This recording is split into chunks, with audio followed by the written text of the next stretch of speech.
So listen to this. Just last year, Hugo Ekitike was being dragged through the mud. German newspaper Bild went as far as nicknaming him Mr. Zero Goals. And, honestly, at the time, it made sense. The man hadn't scored in 464 days. He looked finished, written off, and forgotten.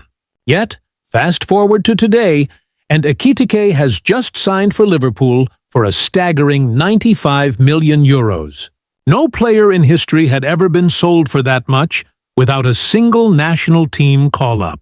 He is, by the numbers, the most expensive of his kind. And somehow, with every passing day, it's starting to look like a bargain. The irony is that Liverpool didn't even buy him to be the star. He was meant to be a backup, almost a gamble. They even spent $145 million on Alexander Isak, who was supposed to be the premium version of Ekitike.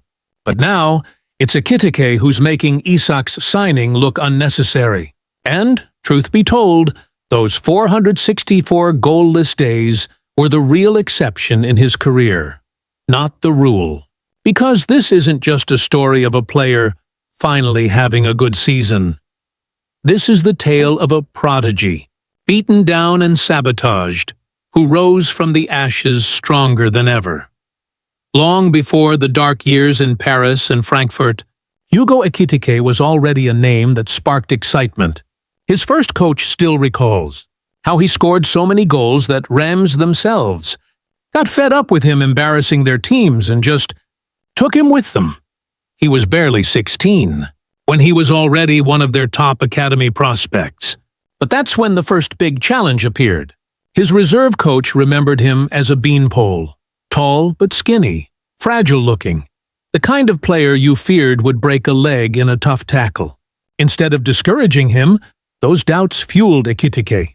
He started hitting the gym relentlessly, building strength to match his height. At first, he struggled. He ghosted through games. But soon, he found rhythm. 5 goals in 7 matches. It was enough to get him a week training with the first team. That wasn't enough for him.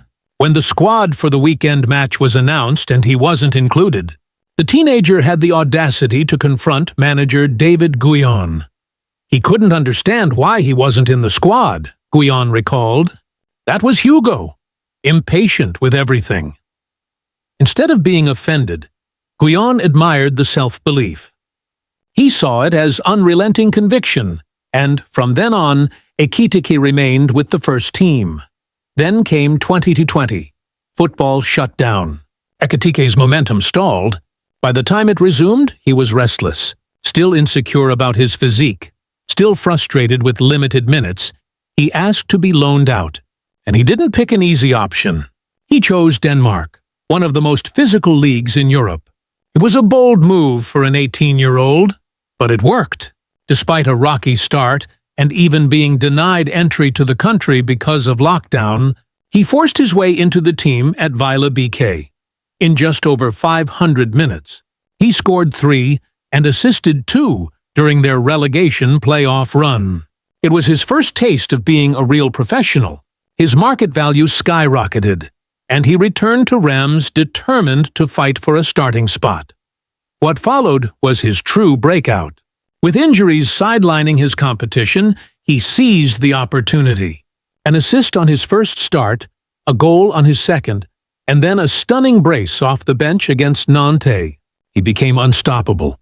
Match after match, he scored or created goals, until by season's end, he was Reims' top scorer. Not just that, he was the leading scorer among all under-20 players in Europe's top 5 leagues. Only Kylian Mbappé had a better per-90 goal contribution rate. Big clubs came calling. Newcastle nearly got him. Bayern, Dortmund, PSG all circled. In the end, PSG won. But that's when everything went wrong. Ekitike admitted, "If you're French, when PSG calls, you can't refuse." But maybe he should have.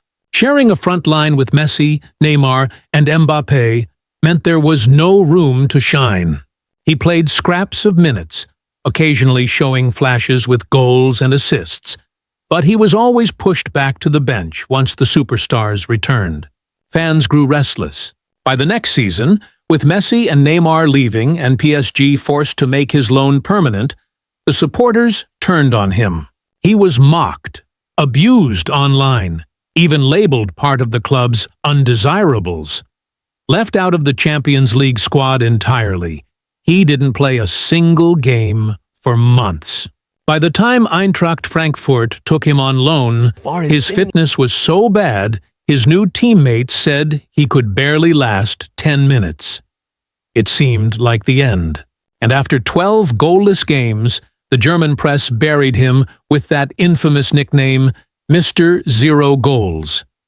But Frankfurt saw something others didn't. With 6 games left in the season, despite him not scoring once, they triggered the option to buy him for 16 million euros. And that faith changed everything. That very week, he scored a sensational solo goal, dribbling past defenders and slotting it home. Next came goals against Bayern, then Leverkusen, then assists, then more goals. In 6 games, he racked up 6 contributions. Suddenly, Mr. Zero Goals was looking like a bargain. By the next season, alongside Omar Marmoush, he exploded, dribbling past keepers, nutmegging defenders, scoring for fun. At first, people dismissed him as Marmoush's sidekick. But when Manchester City bought Marmoush for 75 million, Ekitike carried Frankfurt on his own. He scored in Europe, tormented Ajax and Tottenham, and fired Frankfurt to their best Bundesliga finish in history. By then, his market value had soared to 75 million. Newcastle tried again, desperate to replace Isak, but Liverpool swooped in. In the chaos of the transfer saga, Liverpool ended up signing both Isak and Ekitike, breaking records in the process. Critics called Ekitike's deal pointless, but on the pitch he silenced them immediately. 6 goal contributions in his first 6 matches, every one of them clutch. A first national team call-up soon followed. Suddenly, the Mr. Zero Goals narrative was gone. Now, the debate is whether Liverpool can even afford to bench him. Despite the presence of Isak, Salah, Wirtz, Chiesa, and Gakpo, from being mocked as a flop, to carrying Frankfurt, to becoming Liverpool's record-breaking striker. Hugo Ekitike's story is one of resilience, audacity, and relentless belief. Once left for dead in Paris, he has risen to become one of the most exciting forwards in world football. And if his past has shown us anything, it's that you should never, ever bet against him.